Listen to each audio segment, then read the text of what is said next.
45 წლის ალპინისტი, დასავლეთ ბენგალიდან, ინდოეთიდან, 3 უმანის ევერესტის მახლობლად გარდაიცვალა. დაშვების დროს მას გამოუვლინდა უკიდურესი დაღლილობისა და სიმაღლის ავადმყოფობის ნიშნები. ხოში საბოლოოდ უარი თქვა დაშვების გაგრძელებაზე. ეს იყო 2025 წლის 14 მაისი და ორი კაცი ემზადებოდა იმისთვის, რაც მათი ცხოვრების უდიდესი მიღწევა უნდა ყოფილიყო. ერთი მათგანი ემზადებოდა, რომ ჩასულიყო კარავში, ბანაკ 4-ში. მეორე კი იწყებდა ასვლას სიბნელეში ევერესტის მწვერვალისკენ. 24 საათში ამ ორ კაცთაგან ერთი სამედიცინო საიდუმლოდ იქცეოდა. ხოლო მეორე მიიღებდა ისეთ შოკის მომგვრელ გადაწყვეტილებას, რომ თვით ყველაზე გამძლე მთავსვრელებსაც კი არ დაუჯერებიათ. დღეს მე გესაუბრებით 2025 წლის ევერესტის ტრაგედიებზე, რომლებიც არ უნდა მომხდარიყო. სიკვდილი, რომელიც ფსიქოლოგიურად იმდენად შემაძრწუნებელია, რომ ეჭვქვეშ აყენებს ყველაფერს, რასაც ადამიანის გადარჩენის ინსტინქტზე ვფიქრობთ. მოგესალმებით ექსტრიმში. 2025 წლის 14 მაისს, საღამოს 8 საათისთვის, ევერესტის მე-4 ბანაკში მყოფმა ბანაკის წევრებმა დაინახეს, როგორ გამოჩნდა რამდენიმე ფარანი და პირდაპირ მათი ბანაკისკენ დაიძრა. ნარინჯისფერ კარვებთან ახლოს მიიწევდნენ. ეს დიდი ამბავი არ იყო. 26,000 ფუტის სიმაღლეზე ეს ნარინჯისფერი კარვების ჯგუფი მწვერვალამდე ბოლო გაჩერებაა. ის ასევე იმ არეალის სიღრმეშია, რომელსაც ალპინისტები სიკვდილის ზონას უწოდებენ. ამ შუქებიდან ერთი ფილიპე სანტიაგოს ეკუთვნოდა, 45 წლის ალპინისტს ფილიპინებიდან. უნდა იცოდეთ, ფილიპე უბრალოდ კიდევ ერთი მდიდარი ავანტიურისტი არ იყო. მე ჩვეულებრივი მუშა ვარ და ვგრძნობ საშუალო ადამიანის ყოველდღიურ ბრძოლას. ნახე, საჭმელია მაგიდაზე. ჩვენ აუტსაიდერები ვართ. მან ექსპედიციამდე Facebook პოსტში დაწერა: ჩვენ აუტსაიდერები ვართ, როგორც ინჟინერი, ამ მომენტისთვის წლების განმავლობაში ზოგავდა. მაგრამ ეს მხოლოდ პირად დიდებას არ ეხებოდა. სანტიაგომ ღმერთთან დადებული შეთანხმება გააკეთა, რომ თავისი ვნების პრაქტიკას უფრო ღრმა მნიშვნელობა მიეცა. ის ადიოდა კიბოს მქონე ბავშვებისთვის და იმ საზოგადოებებისთვის, რომლებსაც სუფთა წყალი არქალი არ ჰქონდათ. ევერესტის დაპყრობა ძალიან მცირეა იმ ბრძოლებთან შედარებით, რასაც ეს პატარა მებრძოლები ხოლო დღე აწყდებიან, თქვა მან. ალბათ ამ მომენტისთვის თვეების ან თუნდაც წლების განმავლობაში ვარჯიშობდა. ევერესტის მთამთაზე მთამსვლელების უმეტესობა ასე იქცევა. და ახლა ის მხოლოდ 8 ან 9 საათის სავალზე იყო მსოფლიოს მწვერვალიდან. მას ბედნიერი უნდა ყოფილიყო. მას აღფრთოვანებული უნდა ყოფილიყო. მისი მოგზაურობა მსოფლიოს მწვერვალზე თითქმის დასრულებული იყო. მაგრამ რაღაც რიგზე არ იყო. ფილიპის თანაგუნდელებმა შენიშნეს, რომ მისი მხრები ჩამოწეული ჰქონდა. მისი სიტყვები წყვეტილად, ერთსიტყვიანად ისმოდა და აშკარად ძალიან დაღლილი იყო. იმ ხელვარების ნაცვლად, რასაც ელოდებოდი ვინმესგან, ვინც მწვერვალის დაპყრობას აპირებს, სანტიაგო დამარცხებულივით გამოიყურებოდა. მან თავი მოიხსნა დამაგრებული თოკიდან, შეძვრა უახლოეს ნარინჯისფერ კარავში და კოლეგებს უთხრა თავისი უკანასკნელი სიტყვები. ეხლა დავისვენებ, ან რაღაც ამდაგვარი. ეს უბრალოდ ჩვეულებრივი სიტყვებია, რაც ყველა დაღლიულ მთამსვლელს უთქვამს. მაგრამ დილით მის სიტყვებს შემზარავი მნიშვნელობა მიეცა. ხედავთ, აი რა უნდა გაიგოთ ევერესტის მე-4 ბანაკის შესახებ. ზოგი ალპინისტი ხუმრობს, რომ ეს დედამიწაზე ერთადერთი ბანაკია, სადაც გაღვიძებისას უფრო ცუდად ხარ, ვიდრე დაძინებისას. მაგრამ ეს სინამდვილეში ხუმრობა არ არის. ის უსაფრთხოდ გამოიყურება, ანუ შეხედე მას. უბრალოდ ბრტყელი ტერიტორიაა, რომელიც კარვებითაა დაფარული. მაგრამ ეს მახია, სადგომი დედამიწის ერთ-ერთ ყველაზე საშიშ რეგიონში, სადაც მთამსვლელები საკუთარ თავს არწმუნებენ, რომ ისვენებენ, როცა სინამდვილეში დროს ეჯიბრებიან. 26,000 ფუტზე შენი სხეული კვდება. თუნდაც სრულიად უძრავად იწვე, შენი ტვინს ჟანგბადი აკლდება. შენი ფილტვები ნელ-ნელა ივსება სითხით, მოლეკულა-მოლეკულით. შენი გული სამაგად მუშაობს, მხოლოდ იმისთვის, რომ ცოცხალი დარჩე. უმეტესობა ჯგუფებისა ბანაკი 4-დან შუაღამისას გამოდის, რათა გვიანდილით მიაღწიონ მწვერვალს და ქვემოთ დაბრუნდნენ, სანამ ნაშუა დღევის ქარები გაძლიერდება. ეს ფილიპეს გეგმაც იყო. როცა ჯგუფი დასახლდა, ფილიპეს კარავში მყოფი მეწყვილე ამზადებდა აღჭურვილობას შუაღამის მწვერვალის ასვლისთვის. მან გადახედა ფილიპეს, რომელიც ყმამდე ჰქონდა შეკრული საძილე ტომარა, თვალები დახუჭული, მძიმედ, მაგრამ თანაბრად სუნთქავდა. არაფერი იყო შემაშფოთებელი. ეს ჩვეულებრივი დაღლილობა იყო, ალბათ ასე ფიქრობდა. საათები გადიოდა, საღამოს 9 საათი იყო. საღამოს 10 საათი. საღამოს 11 საათი, როცა შუაღამე დადგა და ბანაკ 4-ში განგაშის სიგნალები ამუშავდა, სანტიაგოს კარვის მეზობელმა ხელი გადასწია, რომ გაეღვიძებინა. მაგრამ ერთი პატარა პრობლემა იყო. ამ ქაოსურ ამბავში მცირე გადახვევა გავაკეთოთ. თუ გინდა მეტი დაუმუშავებელი, დაუმონტაჟებელი ისტორია, რომელსაც აქ ვერ გაჩვენებთ, შემოგვიერთდი ექსტრიმზე პატრეონზე. შეხვედრამდე ნამდვილი ექსტრიმზე. მან პასუხი ვერ მიიღო. შეშფოთებულმა უფრო ძლიერად შეარხია იგი. ალბათ ფიქრობდა, რომ სანტიაგო უბრალოდ ღრმად ეძინა. მაინც არაფერი. მაშინ შენიშნა მან. ფილიპს პულსი არ ჰქონდა. მისი კანი უკვე ცივდებოდა. მან სწრაფად ათეხა განგაში, მაგრამ უკვე გვიანი იყო. სანამ სხვა მთავრები თოლს ადნობდნენ მწვერვალზე ასასვლელად, ფილიპი ჩუმად, ხმაურისა და ბრძოლის გარეშე გარდაიცვალა. ოფიციალური სიკვდილის მიზეზი, რომელიც ტურიზმის დეპარტამენტმა 15 მაისს გამოაცხადა, უცნობია. ეჭობენ გადაღლილობას ან სიმაღლის ავადმყოფობას. მაგრამ ექიმებმა, რომლებიც მაღალმთის მედიცინაში ერკვევიან, იციან, რომ 26,000 ფუტზე 2 უხმომკლელი არსებობს. პირველი არის მაღალ სიმაღლეზე ფილტვების შეშუპება. თქვენი ფილტვები სითხით ივსება და ფაქტობრივად საკუთარ სხეულში იხჩობით. მეორეა მოულოდნელი გულის გაჩერება გადატვირთვის გამო. ორივე მათგანი ჯანმრთელ ადამიანს 1 საათზე ნაკლებ დროში მოკლავს. სანტიაგომ იმ ნაშუა დღევს მძიმე ცოცვა განახორციელა ევერესტის მარშრუტებზე, რომლებიც ყველაზე ძლიერ ალპინისტებსაც კი ზღვარზე ატენებს. ის მეოთხე ბანაკში აშკარად დაღლილი მივიდა. სავარაუდოდ დაწვა მაშინ, როცა მის ფილტვებში უკვე მიკროსკოპული სითხე გროვდებოდა. როცა თვალები დასასვენებლად დახუჯა, დახჭობა დასრულდა. თუ მაშინვე უკან დაბრუნდებოდა, როგორც კი ის ღრმა დაღლილობა იგრძნო, ალბათ თითქმის უეჭველად გადარჩებოდა. ფიქრობ, რას ამ სიკვდილს ჩემთვის ასე შემაშფოთებელს ხდის ისაა, რომ პულსოქსიმეტრით სწრაფი შემოწმება და დაუყოვნებელი დაშვება, რაც ბევრ 26,000 ფუტიან მწვერვალზე სტანდარტულია, თითქმის უეჭველად გადაარჩენდა მას. მაგრამ ევერესტზე არ არსებობს პარკის წესი, რომელიც აიძულებს გუნდებს გაჩერებას და არც რეინჯერი ამოწმებს სასიცოცხლო მაჩვენებლებს ბანაკ 4-ში.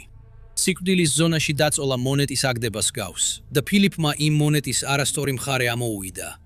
მაგრამ როგორც არ უნდა მტკივნეული ყოფილიყო ფილიპის სიკვდილი, ჩვენს შემდეგ ისტორიაში მომხდარი ყველაფერს ეწინააღმდეგება, რასაც ადამიანური გადარჩენის ინსტინქტის შესახებ ვიცით. იმის გასაგებად, თუ რატო არის ეს სიკვდილი ასე დაუჯერებელი, რამდენიმე რამ უნდა იცოდეთ. პირველ რიგში ჰილარის საფეხური. წარმოიდგინეთ 40 ფუტიანი კლდისა და ტინულის კედელი. ეხლა დააყენეთ ის 28,700 ფუტ სიმაღლეზე ისე მაღლა, რომ სამგზავრო თვითფრინავები თქვენ ქვემოთ დაფრინავენ. ჟანგბადი, იმდენად იშვიათია, რომ თქვენი სხეული ყოველ ჩასუნთქვაზე პირდაპირ კვდება. ერთი არასწორი მოძრაობა და მთის ფერდობზე 10,000 ფუტით დაეცემით. ჰილარის საფეხური ევერესტის მწვერვალამდე ბოლომთავარი ბარიერია.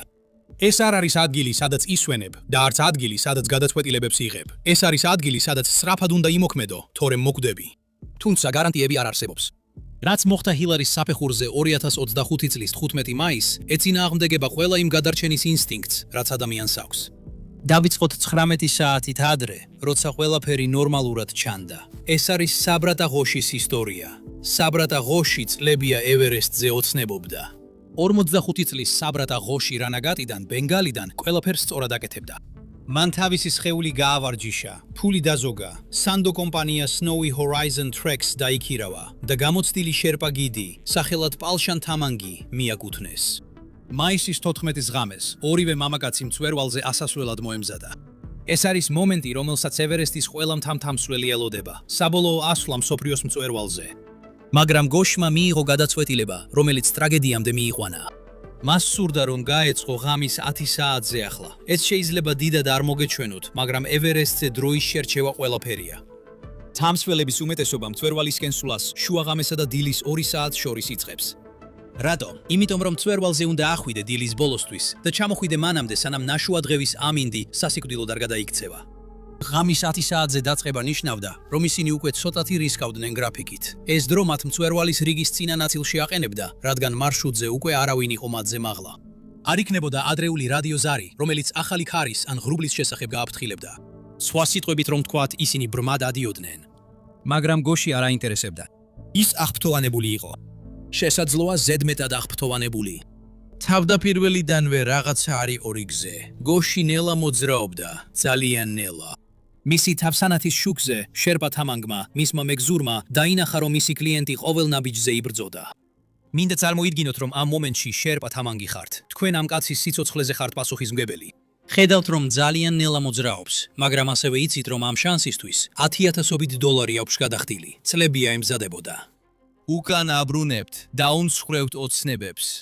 თამანგმა მიიღო გადაწყვეტილება, რომელსაც შემდეგ ინანებდა, მან გზა გააგრძელა. საათების განმავლობაში ისინი სიბნელეში ადიოდნენ. ტემპერატურა -40 გრადუსი იყო. ქარი 60 მილისაათში სიჩქარით ღრიალებდა. თითოეულ ნაბიჯს 3 ან 4 მძიმედ ჩასუნთქვა სჭირდებოდა და გოში სულ უფრო ჩამორჩებოდა გრაფიკს. ნებისმიერ გითთან ერთად ასვაზე, ასეთი ნელი ტემპი კლასიკური ნიშანია, რომ ასვლა უნდა შეწყდეს. თუ ნეპალს ისეთივე მკაცრი დაბრუნების წესები ექნებოდა, როგორც ზოგიერთ სხვა ქვეყანას, თამანგს შეეძლო ეთქვა, რომ ეს კანონის მოთხოვნაა და არა მხოლოდ მისი გადაწყვეტილება და უბრალოდ ეთქვა, აქ ჩერდებით. მაგრამ ასე არ არის. და აი რა არის მთავარი მწვერვალის ციებ ცხელებაზე. ის გაფრთხილების ნიშნების უგულებელყოფას გაიძულებს. გოში ალბათ წლებია წარმოიდგენდა ამ მომენტს. დგას მსოფლიოს მწვერვალზე და შეუძლებელს ახს აღწევს. ეს ხედვა შეიძლება უფრო ძლიერი იყოს ვიდრე ტკივილი, რეტკივილი, უფრო ძლიერი ვიდრე დაღლილობა და უფრო ძლიერი ვიდრე ლოგიკა. თამანგმა მოგვიანებით თქვა, რომ გოში ზედმეტად აღფრთოვანებული იყო და გაფრთხილებებს არ უსმენდა. ის განაგრძობდა მაღლა სვლას, ოცნების ძალით, რომელიც კოშმარად იქცეოდა. 15 მაისს, მზის ამოსვლისას, ისინი კვლავ ადიოდნენ, ტლაუნ მწვერვალისკენ მიიწევდნენ, უკვე საშიშად ჩამოჩენილები გრაფიკს. შემდეგ დაახლოებით 11 საათზე ამინდი შეიცვალა. იმ დღეს მთაზე კიდევ ერთი ალპინისტი, სუმან სარკარი ბარდამანიდან, აღწერდა ასეთ მძვინვარე პირობებს, რომ მწვერვალზე მხოლოდ 15 წუთით შეძლო დარჩენა. ქარის სიჩქარე ყოველ საათში იზრდებოდა, რაც მთის ზედანაწილს გაყინულ ჯოჯოხეთად აქცევდა. მაგრამ გოში უკვე ძალიან შორს იყო მისული, რომ უკან დაბრუნებულიყო. სადღაც ნაშუა დღევს, ზუსტად არავინ იცის როდის, მან საბოლოოდ მიაღწია მიზანს. ის ევერესტის მწვერვალზე იდგა 29032 ფუტის სიმაღლეზე, დედამიწის ყველაზე მაღალ წერტილში. მოკლე წამით მისი ოცნება ახდა. შემდეგ რაც მოხდა, სწორედ აქ იღებს ეს ისტორია ისეთ შორია, ისეთ შემოტრიალებას, რომელსაც ვერავინ წინასწარ მეტყოლებდა. დაშვება ჩვეულებრივად დაიწყო. თუ შეიძლება რამე ნორმალურად ჩაითვალოს, როცა 29000 ფუტიდან ქარიშხლის ძალის ქარში ბარბაცით ეშვები. გოში ძალიან დაღლილი იყო. ის სიკვდილის ზონაში 16 საათზე მეტხანს იყო. მისი ჟანგბადი იწურებოდა. მისი სხეული ითიშებოდა. მაგრამ ის მოძრაობდა, ის ეშვებოდა. ის გადარჩებოდა. შემდეგ ისინი ჰილარის საფეხურზე მივიდნენ. დახსოვთ ის 40 ფუტიანი კედელი, რომელიც აღწერე. დაბლა დაშვებისას ის კიდევ უფრო საშიშია. დაღლილი ხარ, ჟანგბადის ნაკლებობა გაქვს და უკან უნდა გადალახო. ერთი შეცდომა გარდაუვალ სიკვდილს ნიშნავს. და სწორედ იქ, მთელ მთაზე ყველაზე საშიშ ადგილას, საბრატაგოში გაჩერდა. მან შერპას მიუბრუნდა და უთხრა 4 სიტყვა, რომელიც არასდროს უნდა ითქვას სიკვდილის ზონაში. ვერაფერს ვხედავ. ეს საკმაოდ შემაშფოთებელი იყო, მაგრამ შემდეგ რაც თქვა, სწორედ ამან გახადა ეს შემთხვევა ევერესტის ისტორიაში ერთ-ერთ ყველაზე შემაძრწუნებელ სიკვდილად. რადგან გოში მხოლოდ არ თქვა, რომ ვერ ხედავდა, მან გააკეთა განცხადება, რომელიც ეწინააღმდეგებოდა ადამიანის ყველა გადარჩენის ინსტინქტს. მან თქვა, არ გავინძრევი. მინდა გაიგო, რამდენად გიჟურია ეს. როცა საფრთხეში ხარ, შენი სხეული ადრენალინით ივსება. შენი კუნთები ემზადება საბრძოლველად ან გაქცევისთვის. შენი სხეულის ყოველი უჯრედი ყვირის, რომ უნდა გაინძრე, გადარჩე, უსაფრთხო ადგილას მოხვდე. მაგრამ არსებობს სტრესის მესამე რეაქციაც, რომელსაც ხშირად ყურადღებას არ ვაქცევთ, გაშეშება. ეს მაშინ ხდება, როცა შენი ტვინი წყვეტს, რომ საფრთხე იმდენად ძლიერია, რომ არც ბრძოლა და არც გაქცევა არ უშველის. შენი სხეული უბრალოდ ითიშება. მაინც მიუხედავად იმისა, რომ ეს ვიცით, ის რაც გოშმა შემდეგ გააკეთა ახსნას არ ექვემდებარება. რადგან 28700 ფუტის სიმაღლეზე, ღრიალ ქარში და ქარბუქში, ის უბრალოდ არ გაშეშდა. მან გადაწყვიტა არ ემოძრავა. ეხლა პაულს შენთა მანგმა მაშინვე მიხვდა რა ხდებოდა. მოულოდნელი სიბრმავე, არალოგიკური ქცევა და ნორმალური გადაწყვეტილებების მიღების სრული შეწყვეტა ერთ რამეზე მიუთითებდა. ეს იყო მწვავე სიმაღლის ავადმყოფობის კლასიკური ნიშნები. როდესაც თქვენს ტვინს საკმამარისი ჟანგბადი არ მიეწოდება, ის სწორად მუშაობას წყვეტს. შეიძლება ჰალუცინაციები გქონდეთ, შეიძლება მხედველობა დაკარგოთ, შეიძლება ისეთი გადაწყვეტილებები მიიღოთ, რომლებსაც აზრი არ აქვს. მაგრამ აი რა ხდის გოშის შემთხვევას ასე შემაშფოთებელს. ის არ წაქცეულა, ის არ გათიშულა. მან უბრალოდ შეგნებულად მიიღო გადაწყვეტილება, რომ აღარ ეცადა. ის პირდაპირ დაჯდა ადგილას, რომელსაც სიკვდილის ზონა ქვია და დანებდა. შემდეგი 8 საათიანი ჯოჯოხეთი, რომლის გააზრებაც შეუძლებელია. ჯერ თამანგმა სცადა მისთვის გონივრულად ახსნა. წარმოიდგინეთ თუ შეგიძლიათ. ორი კაცი ყვირის ერთმანეთზე ღრიალ ქარში, ერთი მეორეს სთხოვს, რომ საკუთარი სიცოცხლე გადაარჩინოს. უნდა იმოძრაო. არ ვაპირებ. დაიღუპები. არ გავინძრევი. სასოწარკვეთივი თამანგი საათების განმავლობაში ევედრებოდა. ალბათ ყველაფერი მოიყვანა, რაც კი გაახსენდა. გოშის ოჯახი ბენგალში, მისი მიღწევა მწვერვალზე ასვლისას, ის ფაქტი, რომ უსაფრთხოება სულ რამდენიმე საათის სავალზე იყო. მაგრამ გოში არ იძუროდა. ამიტომ თამანგმა რაღაც ისეთი გააკეთა, რაც შერპა გიდების წარმოუდგენელ ერთგულებას აჩვენებს და გადაწყვიტა ფიზიკურად ჩაეთრია თავისი კლიენტი მთიდან. 4 მტანჯველი საათის განმავლობაში სიბნელეში, სიკვდილის ზონაში, თამანგი ეკაჩებოდა, უბიძგებდა და ატარებდა გოშს ჰილარის საფეხურიდან ქვემოთ. ყოველი მოძრაობა ტანჯვა იყო. ყოველი წინ გადადგმული ნაბიჯი ზებუნებრივ ძალისხმევას მოითხოვდა. და ამ წამების 4 საათის შემდეგ მათ მხოლოდ 300 ფუტით შეძლეს წინ წასვლა. ეს დაახლოებით საფეხბურთო მოედნის სიგრძეა და ამდენი დრო დასჭირდა. ვცდილობ წარმოვიდგინო, რა ფიზიკური დატვირთვა მოუტანა ეს თამანგს. ზღვის დონეზე სხვა ადამიანის 300 ფუტის მანძილზე ტარებაც კი დამღლელია. 28,000 ფუტზე, სადაც მხოლოდ იმ ჟანგბადის მესამედია, რაც თქვენს ხელს სჭირდება, თითქმის შეუძლებელია. ასე რომ გასაკვირი არ არის, რომ იმ 4 საათის შემდეგ თამანგი გოშის გვერდით დაეცა. ორივე კაცი თოლში, ღრუბლებზე მავლა, სიკვდილის ზონაში იჯდა და თამანგმა გააცნობიერა რაღაც, რაც სამუდამოდ დარჩებოდა მის მეხსიერებაში. მისი ჟანგბადი იწურებოდა. ევერესტის სასტიკი მათემატიკა ისაა, რომ ჟანგბადის მარაგი შეზღუდულია. თუ მეც გამოიყენებ, მოკვდები. თუ გამოგელევა, მოკვდები. თუ ვინმეს გაუზიარებ, ორივე მოკვდებით. თამანგი სიკვდილის ზონაში თითქმის 16 საათი იყო. ამ დროიდან 8 საათი გაატარა კაცის გადარჩენაში, რომელიც საკუთარ თავს არ იშველიდა. მისი საკუთარი სხეული უკვე ეცემოდა. მოკინვა იწყებოდა. მისი ტვინი ჟანგბადის ნაკლებობის გამო მუშაობას წყვეტდა. და მაინც ის დარჩა გოშთან იმდენ ხანს, რამდენიც შეძლო. მაგრამ როცა მათი ჟანგბადის მარაგი სრულად ამოიწურა, თამანგმა ისეთი გადაწყვეტილების მიღება მოუწია, რისთვისაც არანაირი მომზადება არ არსებობს. გადარჩენის სიტუაციებში ხალხს წარმოუდგენელი რაღაცები გაუკეთებია. მათ საკუთარი ხელიც კი მოუჭრიათ, რომ თავი დაეღწიათ. გადარჩენისთვის საკუთარი შარდიც დაულევიათ. ისეთი რაღაცებიც უჭამიათ, რომ აქ ვერც კი ვახსენებ. მაგრამ ვინმეს დატოვება, იმ ადამიანის ვისთვისაც პასუხისმგებელი ხარ, ვინც ჯერ კიდევ ცოცხალია, ჯერ კიდევ სუნთქავს, ჯერ კიდევ იგზის თოლში. ეს უკვე გადარჩენის სულ სხვა გადაწყვეტილებაა. ბოლოს თამანგმა სიცოცხლე აირჩია. მან სუბრატა ღოში დატოვა თოლში. ჰილარის სტეპთან ახლოს მჯდომარე და დაიწყო თავისი სასოწარკვეთილი დაშვება მარტო, სიბნელეში, დამატებითი ჟანგბადის გარეშე. რაც შემდეგ მოხდა, აჩვენებს, რამდენად ახლოს იყო თამანგი, რომ ღოშს მთაზე შეუერთებოდა. დაშვებისას თამანგის ჟანგბად მოკლებულმა ტვინმა გაუმართავად მუშაობა დაიწყო. მან ჰალუცინაციები დაეწყო, ხედავდა იმას, რაც არ არსებობდა. ქარში ხმებს ისმენდა. ერთ მომენტში ვეღარ ახსოვდა, სად იყო ან რას აკეთებდა. წარმოიდგინე, როგორც ცდილობ ერთ-ერთ ყველაზე საშიშ დაღმართზე გადაადგილებას მაშინ, როცა შენი ტვინი გატყუებს. ყოველი ნაბიჯი შეიძლება 1000-ობით ფუტით დაგაგოროს ქვემოთ. ყოველი გადაწყვეტილება შეიძლება შენი ბოლო იყოს. და ამ ყველაფრის პარალელურად მორალურად ატარებ იმ ადამიანის ტვირთს, რომელიც უკან დატოვე. დაპირება, რომელიც ვერ შეასრულე, სიცოცხლე, რომელიც ვერ გადაარჩინე. როგორღაც მხოლოდ ძლიერი ნებისყოფით ან თიზბედით თამანგმა მოახერხა გადარჩენა.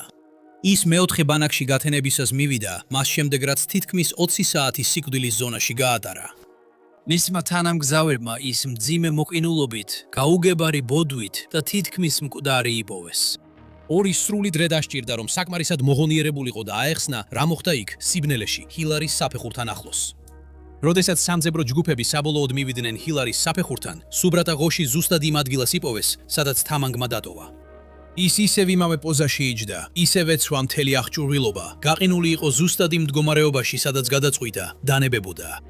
სამი სიტყვა, რომელმაც მისი ბედი განსაზღვრა, არ გავინძრევი, მისი ეპიტაფია გახდა.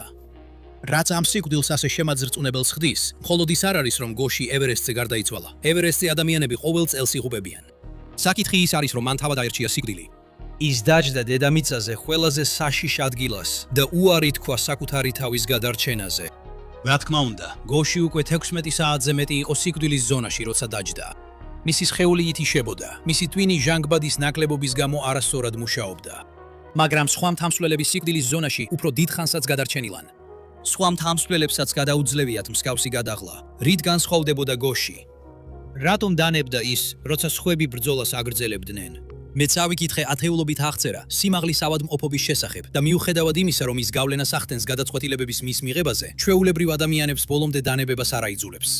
მეტადობა მთამსვლელებისა, მაშინაც კი როცა ისინი ძლიერ დაზიანებულები არიან, მაინც ინარჩუნებენ გადარჩენის ინსტინქტს, რომელიც აიძულებთ დაღმართზე ჩამოსვლას. სუბრატ ამ როგორც ჩანს, შეგნებულად მიიღო გადაწყვეტილება, რომ იმ მთაზე დაღუპულიყო, ვიდრე თავისი მწვერვალის მიღწევაზე უარი ეთქვა. ეს ისეა თითქოს როცა მწვერვალს მიაღწია, მისმა ნაწილმა გადაწყვიტა, რომ ეს საკმარისი იყო, რომ ურჩევნია თავისი ოცნების შესრულებით მოგდეს, ვიდრე იცოცხლოს იმის ცოდნით, რომ მასზე უარი თქვა. როგორც წარმოიდგენთ, თამანგის გადაწყვეტილებამ ბევრის გაკვირვება გამოიწვია. ერთი მხარე ამტკიცებს, რომ გიდმა არასოდეს უნდა მიატოვოს თავისი კლიენტი, მიუხედავად გარემოებებისა. მეორე მხარე ამბობს, რომ მან ერთადერთი რაციონალური გადაწყვეტილება მიიღო, რადგან დარჩენა ერთი ადამიანის ნაცვლად ორი ადამიანის სიკვდილს ნიშნავდა. მაგრამ მე ვფიქრობ, არსებობს მესამე შესაძლებლობაც, რომელზეც არავის საუბრობს. რა მოხდებოდა თუ სუბრატას მარტო დარჩენა უნდოდა? რა მოხდებოდა თუ მან უკვე გადაწყვიტა თავისი ბედი და თამანგის მცდელობები მის გადასარჩენად სინამდვილეში მის ტანჯვას ახანგრძლივებდა? არ ვიცი. ეს ბნელი აზრია, მაგრამ შეიძლება ახსნას, რატომ დაჯდებოდა სხვა შემთხვევაში რაციონალური ადამიანის სიკვდილის ზონაში და უარს იტყოდა მოძრაობაზე, მაშინაც კი როცა გარდაუვალი სიკვდილი ემუქრებოდა. მითხარით თქვენი აზრი კომენტარებში, მაგრამ როცა მშვიდად შეხედავ, გოშის სიკვდილი მხოლოდ ერთი ცუდი გადაწყვეტილება არ იყო. ეს იყო თავიდან ასაცილებელი არჩევანების ჯაჭვი. ნებისმიერი გამოცდილი მთამსვლელი, ვინც უყურებდა, რამდენჯერმე იყვირებდა, დაბრუნდი უკან. მაგრამ როცა წესების აღსრულება არ ხდებო და მწვერვალის ციებ ცხელება გონებას აბუნდოვნებს, ტრაგედია გრძელდება. პირადად მე ვფიქრობ, რომ პაულ შენ-ტამანგის სიმამაცე, რომელმაც ჯერ 8 საათის განმავლობაში გოშის გადარჩენას სცადა, შემდეგ კი თავისი ცხოვრების ყველაზე რთული გადაწყვეტილება მიიღო, გამორჩეული იყო. მიუხედავად იმისა, რომ ეს ტრაგედიას კიდევ უფრო მტკივნეულს ხდის, მახსენებს, რომ ყველაზე მძიმე სიტუაციებშიც კი ადამიანები წარმოუდგენელ ძალას ავლენენ. თამანგს შეეძლო მაშინვე წასულიყო, როცა გოში დაჯდა. მას შეეძლო თავი დაეღწია საათობით ტანჯვასა და რისკს, მაგრამ დარჩა. ის სადა? მან ყველაფერი გაიღო, რაც კი ჰქონდა, სანამ აღარაფერი დარჩა. რას გააკეთებდი თუ ვიღაცა, ვიზეც პასუხისმგებელი ხარ, უბრალოდ დანებდებოდა? თუ ისინი სასიკვდილო ადგილას დაჯდებოდნენ და გადაადგილებაზე უარს იტყოდნენ, რამდენ ხანს ეცდებოდი მათ გადარჩენას? რამდენს გარესკავდი? ეს არის აქ მთავარი ამბავი. არა მხოლოდ ის, რომ კაცმა დანებდა სიკვდილის ზონაში, არამედ ისიც, რომ სხვა კაცმა მასზე ხელი არ ჩაიქნია, სანამ აბსოლუტურად აუცილებელი არ გახდა. გმადლობთ ყურებისთვის და შემდეგ ვიდეოში შეხვამთ. იყავით თამამი და იცხოვრეთ მამაცად.